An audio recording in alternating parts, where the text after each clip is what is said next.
Over the past few months, a story has been unfolding that looks like something out of a crime thriller.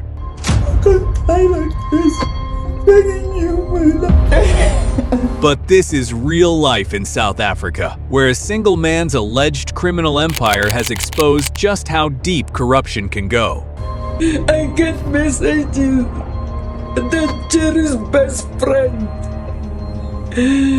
Cat Matlala, is the one who's involved. His name is Vusimuzi Cat Matlala, and he is the most dangerous man in South Africa right now. Facing charges of attempted murder, conspiracy to commit murder, as well as money laundering over the alleged 2023 hit on his ex-girlfriend, Tebogo Tobajane. From attempted hits on celebrities to botched assassinations of taxi bosses, from 360 million government tenders to secret prison phone calls, the Cat Matlala scandal has it all. And the most terrifying part is that we are only just beginning to scratch the surface. Before we continue, hit that like button to help us beat the YouTube algorithm. Vusimuzi Matlala built his reputation and his wealth systematically, positioning himself as a successful businessman while allegedly arranging something far more scary behind the scenes. Matlala earned his nickname, Cat, for reasons that have become disturbingly clear as his story unfolds. Like the animal he is named after, he seemed to have 9 lives, slipping away from trouble time and time again. But unlike the harmless house cat, this cat had claws and he was not afraid to use them. On the surface, he appeared to be just another successful South African businessman. He owned companies, secured government contracts, and moved in influential circles. But beneath this respectable fake image, something much darker was cooking. What makes Matlala particularly dangerous is the smoothness of his operations. It was a calculated, methodical approach to building influence and eliminating obstacles. He understood that in South Africa's complex political and business landscape, the right connections could make you untouchable, or so he thought. His business model was simple but effective. Use legitimate business activities to fund illegal operations, while using those illegal operations to secure more legitimate business opportunities. It was a vicious cycle that allowed him to grow both his wealth and his influence simultaneously. While most people were struggling to make ends meet, Matlala had discovered a gold mine in government tenders. In June last year, he also scored a since-cancelled 360 million rand police health tender, despite being under investigation in connection with serious criminal activities. A man who was already being investigated for serious crimes managed to secure a contract worth 360 million rand from the South African Police Service. The 360 million rand tender through his company Medicare 24 was not just any ordinary government contract. It was a deal with the South African Police Service, the very organization that DE should have been investigating him. The irony is almost too much to believe. Yet it is exactly this kind of contradiction that has defined the Cat Matlala story from the beginning. How does someone under police investigation get awarded a police contract? The answer lies in the web of corruption that Matlala had carefully constructed. The tender was awarded to Matlala's company, Medicare 24, which was supposed to provide health services to the South African Police Service. On paper, it looked like a legitimate business deal. In reality, it was part of a much larger scheme to buy influence and protection for Matlala's other activities. But securing the tender was just the beginning.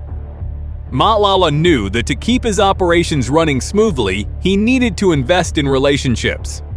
Tenderpreneur Vusimuzi, Cat Matlala bankrolled a R150,000 Cape Town trip for a high-ranking crime intelligence colonel and 5 others to attend the ANC's January celebrations, just months after securing a 360 million rand police tender. The 150,000 rand Cape Town trip that Matlala funded was an investment. It was not a generous gesture. He was buying access to high-ranking officials in crime intelligence, the very unit that should have been investigating his alleged crimes. It was not charity but corruption in action. The Medicare 24 company itself appears to have been more of a shell operation than a legitimate business. Medicare 24 has since moved to a new address in Pretoria since July 2024, suggests a pattern of constantly changing locations and arrangements that is typical of companies, designed to hide rather than show their true activities. The timing of these events reveals the calculated nature of Matlala's operations. First, secure the contract. Then, immediately invest in protecting that contract by bribing the officials who could threaten it. It is a textbook example of how corruption works at the highest levels. However, no discussion of the Cat Matlala scandal would be complete without examining his relationship with Brown Mogotsi, the politically connected middleman who appears to have been instrumental in Matlala's rise to power and influence. Mogotsi was Matlala's gateway into South Africa's political elite. While Matlala had the money and the criminal network, Mogotsi had the political connections that could open doors and provide protection. Their partnership was built on mutual benefit. Matlala provided the financial resources, while Mogotsi provided the political access. Together, they created a system that allowed criminal activities to flourish under the protection of political influence. Mogotsi's role appears to have been that of a facilitator, using his political connections to open doors for Matlala, but it was more about creating a protective shield around Matlala's criminal activities. It was about creating a network of influence that could protect illegal operations from law enforcement. The relationship between Matlala and Mogotsi reveals how modern corruption works in South Africa. It is not enough to simply commit crimes. You need political protection to avoid consequences. And it is not enough to have political connections. You need financial resources to maintain those connections. The partnership would prove crucial when Matlala's criminal activities began to attract attention. Having someone with deep political connections meant that investigations could be slowed down, evidence could disappear, and charges could be delayed or dropped entirely. But while Matlala was building his legitimate business empire and political connections, he was also planning something much darker. The first crack in Cat Matlala's seemingly impenetrable armor came with a series of failed assassination attempts that would eventually lead investigators straight to his door. The most publicized case involves actress Tebogo Thobajane, star of the popular South African soap opera Muvhango, who was his ex-girlfriend in October 2023. The attempted murder of Thobajane was personal, and it opened a window into Matlala's world that he probably never wanted opened. According to court documents and police investigations, the relationship between Matlala and Thobajane had become bitter, and what happened next was unpredictable. The attack on Thobajane was bold and shocking, carried out in broad daylight with a level of violence that sent commotion through South Africa's entertainment industry. The attack was carefully planned and executed with military precision. But something went wrong, and Thobajane survived. That survival would prove to be Matlala's undoing, as it provided investigators with a living witness and a clear motive. However, Thobajane was not Matlala's only target. He targeted multiple high-profile figures that showed that his attacks were not about personal vendettas alone, but eliminating anyone who posed a threat to Matlala's operations. Joe Sibanyoni, known in Johannesburg's taxi industry as Joe Ferrari, was a powerful figure in the notoriously violent taxi business. Sibanyoni, known for his big taxi empire and rumored underworld connections, was gunned down in what police described as a targeted attack similar to the Thobajane shooting. The attempt on his life was strategic, designed to remove someone who likely knew too much or stood in the way of Matlala's expanding influence. In the dangerous world of taxi politics, Sibanyoni represented both an obstacle and a threat to Matlala's operations. Then there is the case of DJ Vase, whose real name is Sunky Mokabung. In January last year, DJ Vase, real name Sunky Mokabung, was also wounded in a targeted attack in Pretoria West. Like the others, it was another piece in what investigators are now calling Matlala's killing spree. Each attack followed the same pattern: careful planning, professional execution, but ultimately flawed results. The victims survived, and each survival provided investigators with more evidence and more connections leading back to the same source. What would ultimately connect all these seemingly separate crimes was forensic evidence that even Matlala could not manipulate or corrupt away. Ballistic analysis of guns seized from 3 alleged hitmen became a golden thread linking these seemingly separate incidents. The same weapons, the same methods, the same fingerprints leading back to the same man, Cat Matlala. It was evidence of a coordinated criminal operation using consistent tools and methods across multiple attacks. What investigators discovered during their analysis was even more disturbing. Possible link between DJ Somebody murder weapon and Tebogo Thobajan attack suggests that Matlala's alleged criminal network might be connected to even more high-profile cases than initially thought. DJ Somebody, a popular South African musician, was murdered in what was initially thought to be an unrelated incident. If the ballistic evidence proves a connection, it would mean Matlala's reach was even wider than anyone imagined. The ballistic evidence was crucial because it provided objective, scientific proof of connections that could not be explained away by clever lawyers or political influence. Guns don't lie, and the forensic evidence was building a case that would be impossible to ignore. Each victim was someone who, in their own way, represented a threat to Matlala's operations. Whether it was personal relationships gone wrong, business disputes, or people who simply knew too much, Matlala allegedly had one solution: elimination. The pattern that emerged from the ballistic analysis painted a picture of a man who saw violence as just another business tool. When negotiations failed, when bribes weren't enough, when political influence couldn't solve a problem, Matlala allegedly turned to murder. Finally, police moved in and arrested Matlala. But even behind bars, he could not stop his criminal activities. One of the most shocking aspects of the Cat Matlala scandal is how it continued to unfold even after his arrest. Prison, which should have marked the end of his criminal activities, instead became another stage for revelations that would further expose the scope of his alleged operations. The man who had spent years evading justice was not ready to give up just because he was behind bars. A prison raid uncovered a cell phone in Matlala's possession, a discovery that immediately raised questions about how someone awaiting trial for such serious charges could have access to communication devices that should have been impossible to obtain. It was evidence that Matlala's network was still operational and that he was still trying to control operations from behind bars. The discovery of the phone opened up an entirely new dimension to the investigation. Matlala was watching the press conferences related to his cases on the confiscated phone. He was not only staying in touch with his associates, he was actively monitoring developments in his case and potentially coordinating attacks on new threats. Brown Mogotsi tried calling Cat Matlala many times on the day of Unkwazi's bombshell press conference, showing just how intertwined their operations had become.